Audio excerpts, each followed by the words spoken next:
हाँ, देखिए माँ सरस्वती के चरणों में नमन करता हूँ। आइए कक्षा 12 के गणित क्लास में सभी शिक्षार्थियों का स्वागत है। देखें, विविध प्रश्नावली 6 का क्वेश्चन नंबर 14 है। कक्षा 12 की गणित है ये। दिया है f(x = cos square x + sin x), x is element of 0 to pi close interval में है। द्वारा प्रदत्त फलन f का निरपेक्ष उच्चतम और निम्नतम मान ज्ञात कीजिए। निरपेक्ष उच्चतम न्यूनतम मान ज्ञात करने के लिए इंटरवल के मान 0 पाई/2 के सभी इंटरवल के मान आपको निकालने होते हैं। आप देखिए f(x) दिया हुआ है cos square x + sin x, तो f डैश x निकाल लीजिए। -2 cos x sin x + cos x, cos x common ले लीजिए, 1 - 2 sin x हो जाएगा। अब f डैश x बराबर 0 रखिए, तब cos x बराबर 0, तो cos पाई/2 x बराबर पाई/2। जब 1 - 2 sin x बराबर 0 रखते हैं तो sin x बराबर 1/2 होता है, x बराबर पाई/6 होगा। अब अतः 0 से पाई/2 के बीच दो क्रांतिक बिंदु पाई/2 पाई/6 हैं।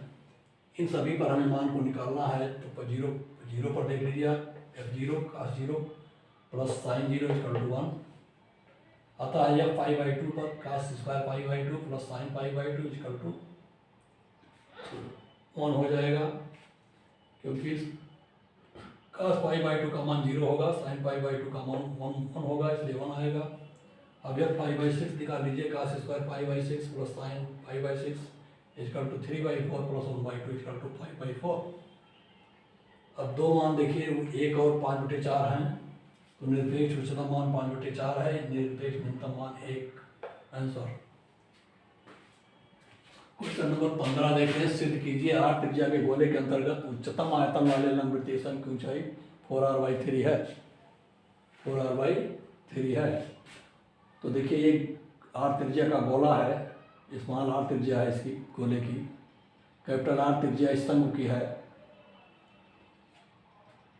आप देख रहे हैं ABC ये शंकु है, जहाँ MC बराबर है r कैपिटल R, और OA बराबर है स्मॉल r, OB बराबर r है। ये शंकु का अर्थशीर्ष कोण मान लीजिए 2θ है, तो इसके केंद्र पर बना कोण जो है थीटा होगा।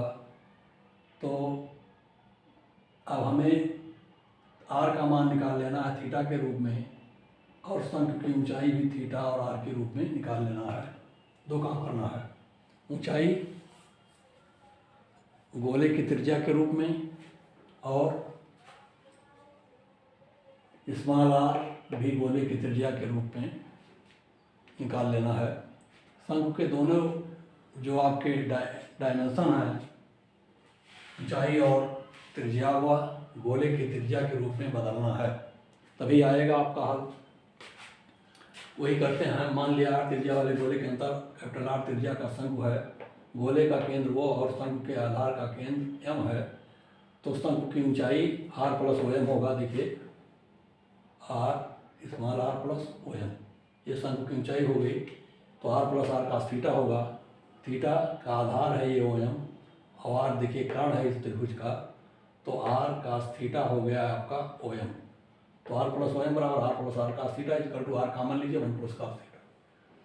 शंकु की ऊंचाई कैपिटल R, शंकु की त्रिज्या कैपिटल R, ऊंचाई तो मिल गई आपको, r × r + cos थीटा। अब त्रिज्या r = होगा r sin थीटा के, यहाँ से r sin थीटा, ये देखिए bm बराबर होगा r sin थीटा।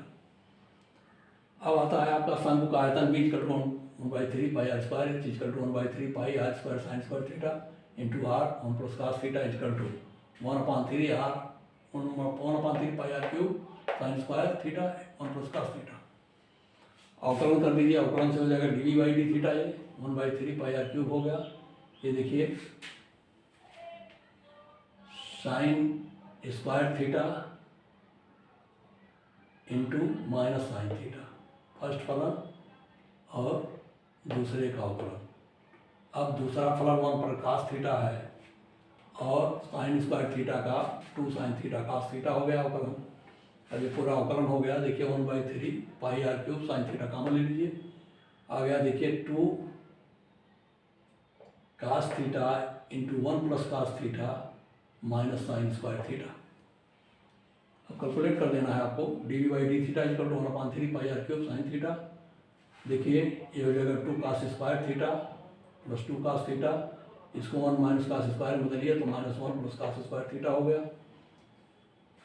अब आ गया 1/3 pi R cube sine theta, देखिए ध्यान से, into 3 cos square theta plus 2 cos theta -1। ये देखिए त्रिपदी दो घात व्यंजक हैं, इसके दो गुणनखंड कर दीजिए, cos theta plus 1 into 3 cos theta -1 आ गया 1/3 pi R cube sine theta cos theta plus 1 और 3 cos थीटा -1। अब डी थीटा अगर जीरो रखा जाए तो आप देखेंगे sine theta equal to not zero होगा, क्योंकि थीटा जीरो नहीं है।